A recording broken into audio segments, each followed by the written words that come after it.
मी अभिजात मराठीबद्दल बोलणारच आहे, पण अगदी 5 मिनिटात मी कृतज्ञता व्यक्त अशासाठी करीन की हा मराठी भाषा संवर्धन पंधरवडा आहे आणि मगाशी मी बसल्या बसल्या जेव्हा व्यासपीठावर मान्यवरांची भाषणं चालू होती तेव्हा कृतज्ञता व्यक्त करायला ही योग्य संधी आहे, म्हणून मी आधी 5 मिनिटात त्या कृतज्ञता व्यक्त करतो आणि मग मी माझा जो मला विषय अभिजात मराठी भाषा विचार म्हटला आहे त्याच्यावर बोलतो.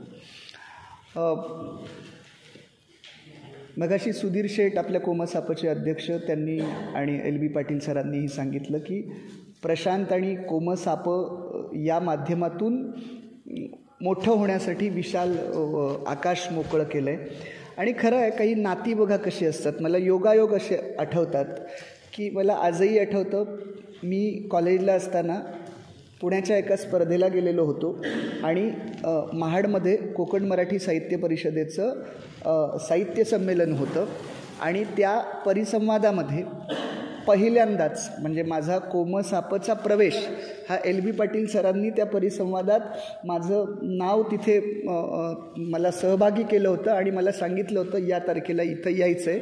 मी स्पर्धा आटपून 20-22 वर्षापूर्वी याच मार्गे आलो होतो. म्हणजे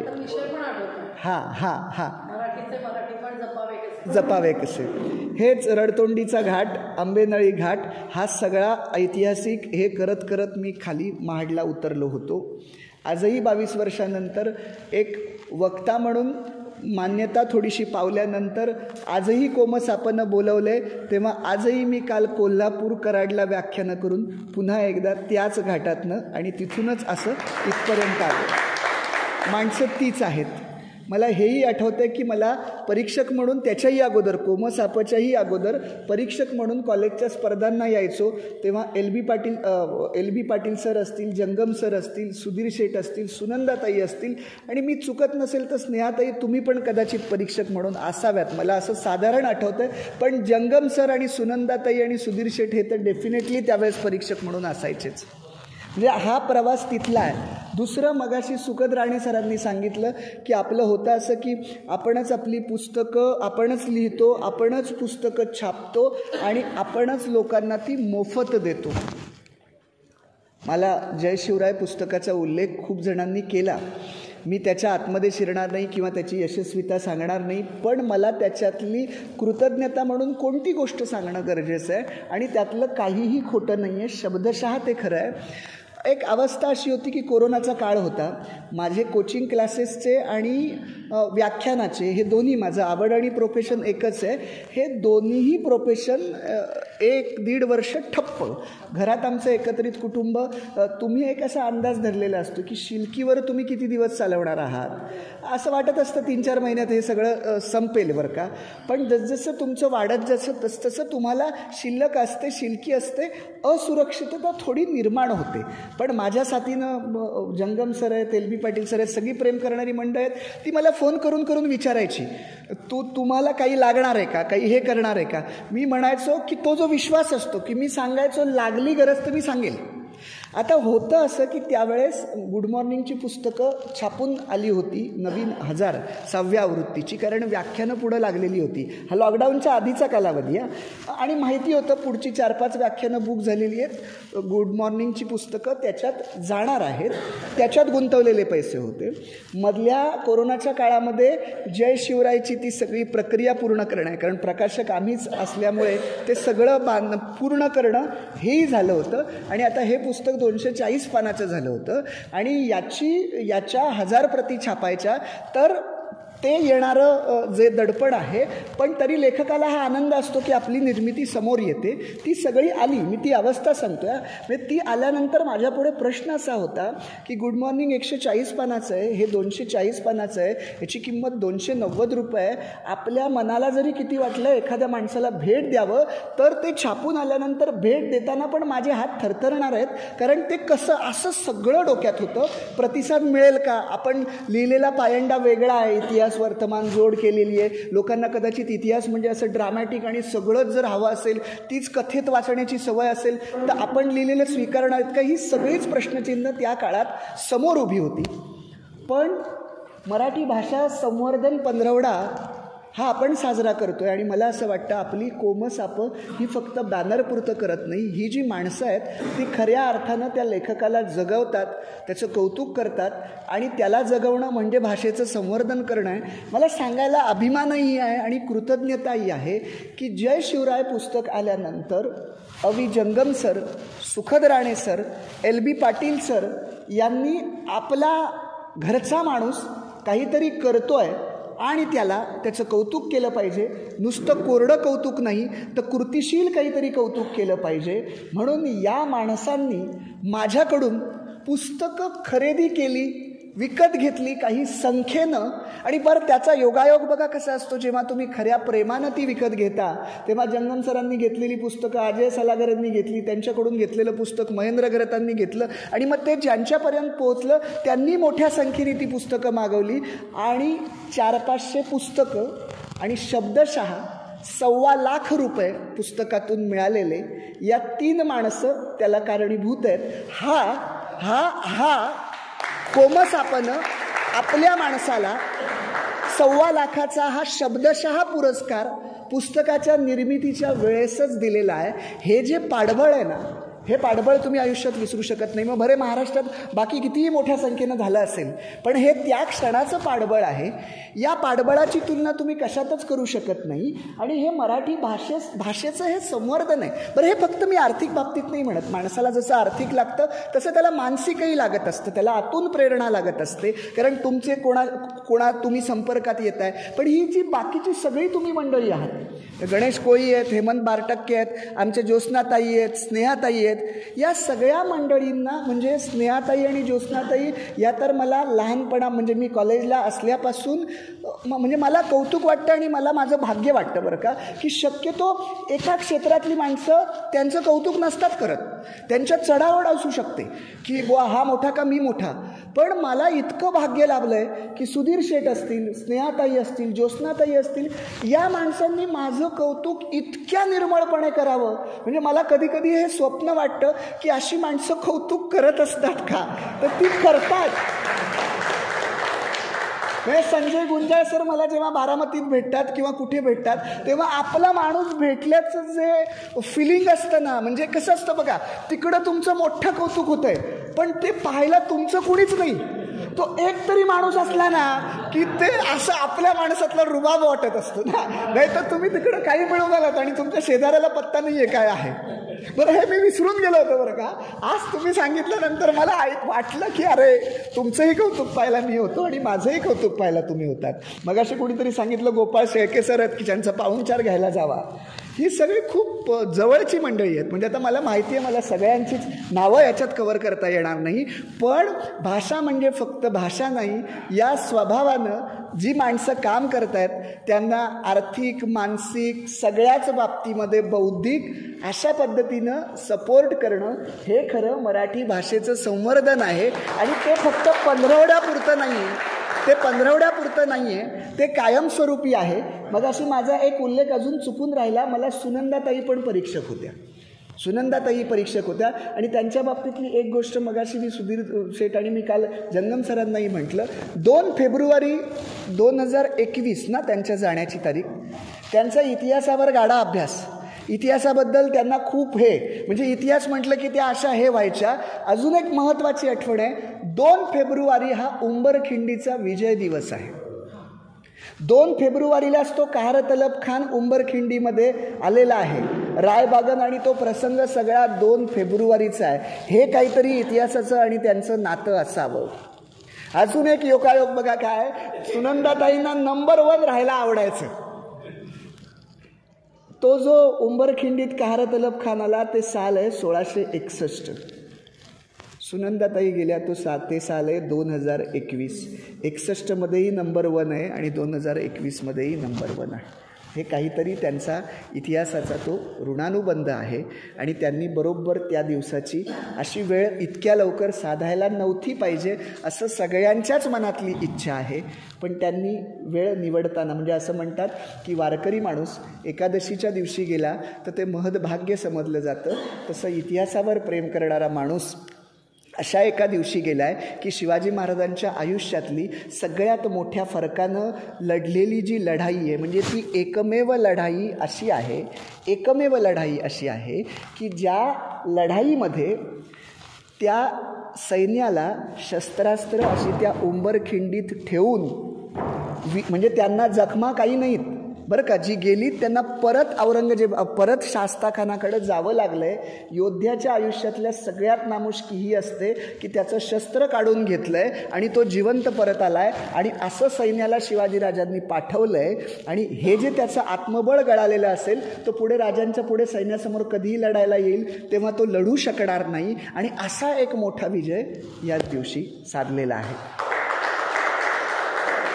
या माणसांमध्ये अजून आमचे एक डॉक्टर आर.व्ही. राठोड सर आलेत आणि ते हसतायत. तर हां, ते खूप वर्षांनी आलेत, तर तेही माझ्या या सगळ्या कृतज्ञतेच्या प्रवासामध्ये आहेत. आमच्या रेखा दांडेकर आहेत. आता मी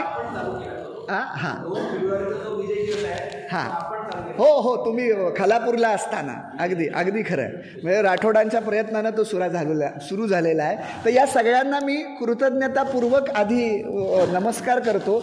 आणि मला जो आजचा विषय सांगितलेला आहे की अभिजात मराठीचा विचार, काय होतं बघा, सरांचा फोन आल्यानंतर कोमसापाचा असाचा कार्यक्रम आहे, यायचं आहे, LB पाटील सरांचं बोलणं आजही, प्रशांत येणार का, म्हटलं तुम्ही हाक मारल्यावर आणि तुम्ही सांगितल्यावर मला येणार का असं विचारायचंच नाही, तुम्ही आदेशच द्यायचा. फक्त एवढंच आहे की त्या दिवशी जर कुठं काही घेतलं नसेल तर मग बाकी काही प्रश्न राहत नाही. मला कायम अभिजात मराठीबद्दल बोलताना असं वाटतं बघा की ज्ञानेश्वरांनी संपूर्ण ज्ञानेश्वरीचं सार पसायदानामध्ये मांडलं आहे. पसायदानाच्या ओव्यांमध्ये जी वैश्विक प्रार्थना केलेली आहे त्याच्यामधले पहिलेच 2 शब्द आहेत, बाकी पुढेही जायची गरज नाही. आता विश्वात्मके देवे. जगामध्ये धर्मावरनं सगळ्यात मोठी भांडणं झालीत. माझा देव मोठा का तुझा देव मोठा, माझा धर्म मोठा का तुझा धर्म मोठा. धर्माच्या नावाखाली जेवढा रक्तपात झाला आहे तेवढा रक्तपात दुसऱ्या कशाच्याही नावाखाली झालेला नाही. संत ज्ञानेश्वर माऊली कुठल्या देवाकडे हे मागणं करत आहेत? माझा गणपती असेल, माझा हा असेल, माझे, असं कोणत्याही देवाचं नाव घेत नाही आहेत. ते मागणी करत आहेत विश्वात्मक देवाकडे. मला हे सांग बरं, मागतायत काय बघा, मागतात कोणासाठी? ते मागतात महाराष्ट्रातल्या माणसासाठी का? नाही, ते मागतात विश्वातल्या माणसासाठी मागतात. बरं, कुठल्या पार्श्वभूमीवर मागतात? की ज्या माणसांनी त्यांच्या आईवडिलांना जलसमाधी घ्यायला भाग पाडलं, ज्यांच्यावर इतके अन्याय अत्याचार केले की दुसरं कोणी असता तर वेगळ्या अर्थानं बंड करून नक्षलवादी झाला असता. म्हणजे ज्या समाजानं त्यांना विषच पाजलं त्या समाजासाठी त्यांनी अमृताचे झरे निर्माण केले. अशा माणसानं साहित्य पण कोणतं निर्माण केलं आणि ज्यातनं अपेक्षा पण काय केली की जेखळांची व्यंकटी सांडू. खळांचं निर्दालन नाही का? कारण आपण ज्ञानेश्वरांना माऊली म्हणतो. आईचं हृदय काय असतं? तिचा एखादा मुलगा जर असेल, तो बिघडलेला असेल तर ती त्याला मारत नसते, उलट त्याच्याकडे जास्त लक्ष ठेवत असते आणि तो कसा सुधारेल याचा विचार करत असते. तीच भूमिका माऊलीची जगाकडे पाहताना आहे की जे खळ आहेत त्यांचं फक्त खलत्व जाऊ दे, बाकी आतला माणूस चांगलाच आहे. आणि मग हे सगळं झाल्यानंतर पुढची एक मोठी अपेक्षा आहे की जो जे वांछील तो ते लाहो, ज्याला ज्याला जे जे हवं आहे ते ते मिळू दे. मला लहानपणी असं वाटायचं की एखाद्याला गाडी हवी, एखाद्याला बंगला हवा, एखाद्याला पंतप्रधान पद हवं आणि मग त्याला जे जे हवं आहे ते ते मिळू दे. असं कसं? पण त्याच्या अगोदरच्या ज्या ओळी आहेत की जेखळांची व्यंकटी सांडो, त्याच्यातलं खलत्व जाऊ दे. जेखळांची व्यंकटी सांडो तया सत्कर्मी रती वाढो, त्याची चांगल्या कामामध्ये मती गुंग होऊ दे. जेखळांची व्यंकटी सांडो तया सत्कर्मी रती वाढो. भूता परस्परे पडो मैत्र जीवांचे, दुरितांचे तिमिर जावो, विश्व स्वधर्म सूर्य पाहो. या सगळ्या गोष्टी अगोदर आहेत की त्याची व्यंकटी सांडलेली आहे, चांगल्या कर्मामध्ये मती गुंग झालेली आहे. अशी माणसं एकत्र आलेली आहेत, त्यांचं मैत्र जमलेलं आहे. दुरितांचं जे पापाचा अंधकार आहे तो नष्ट झालेला आहे. हे विश्वानं स्वधर्म सूर्य, स्वतःचा धर्म म्हणजे पाण्याचं वाहणं धर्म आहे, अग्नीचं जाळणं धर्म आहे, तसा प्रत्येकाचा एक धर्म आहे. ते स्वधर्म पाहिलेला आहे आणि हे सगळं एखाद्या माणसाच्या बाबतीत घडलं याचाच अर्थ त्याचं मन पवित्र झालं, हृदय पवित्र झालं. आता याच्यानंतर तो जे मागेल ते मागणं म्हणजे मला पंतप्रधान पद मिळू दे, मला हे मिळू दे, मला बंगला गाडी मिळू दे असं मागणं नसणार आहे.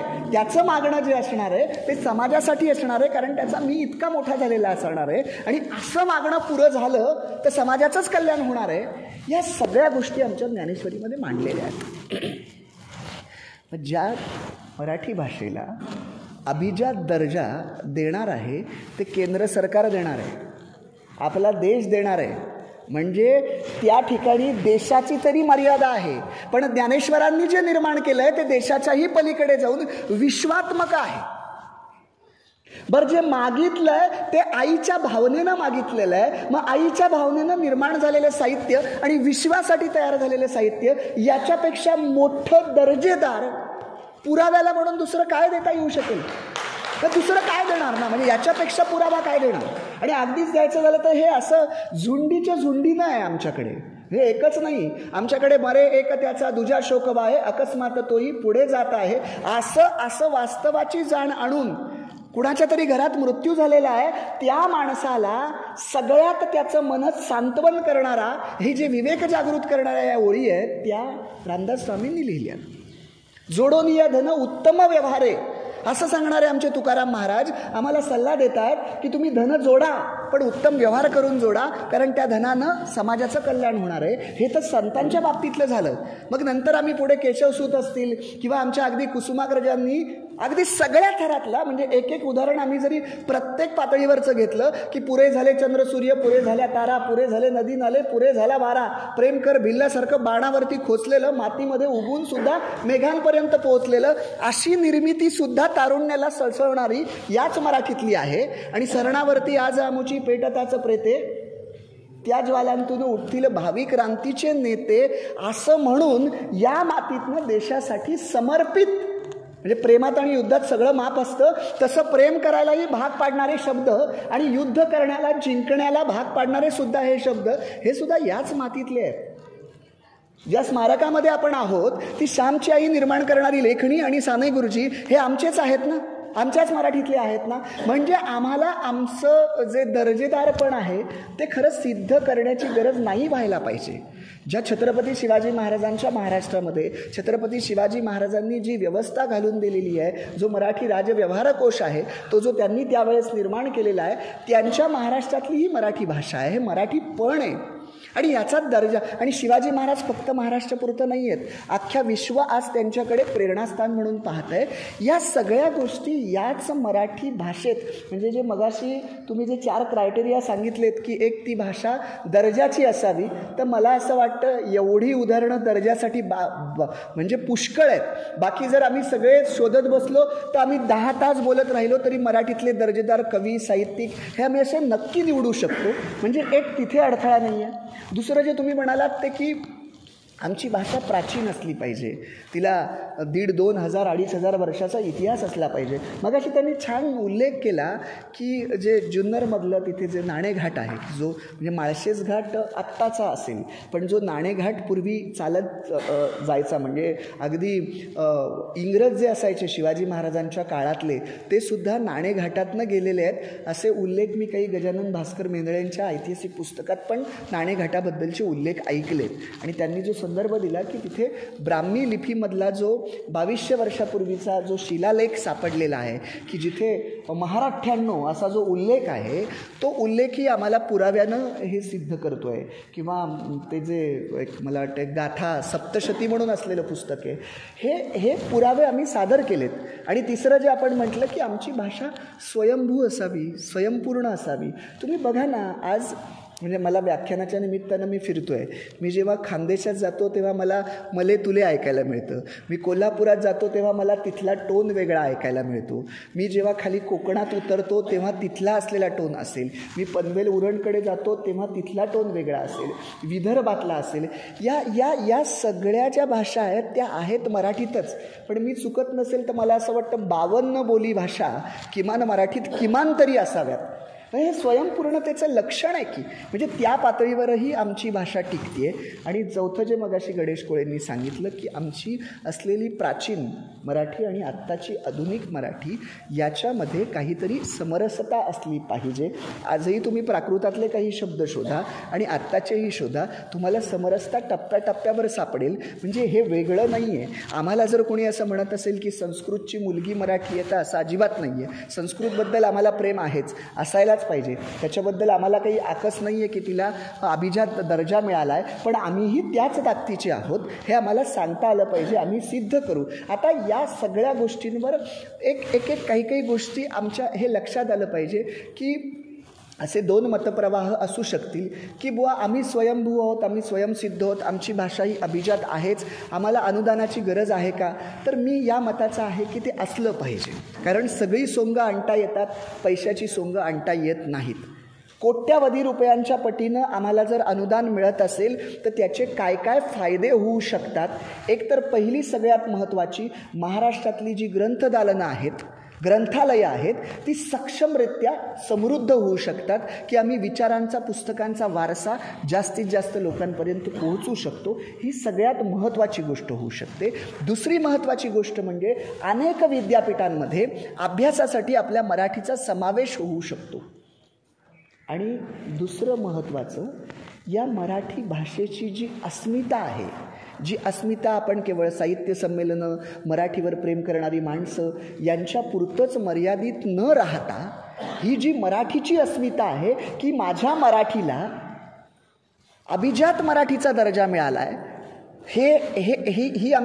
हा आमच्या स्टेटसचा भाग झाला. त्याच्या जोडीला आर्थिकही आमच्याकडे आलेला आहे.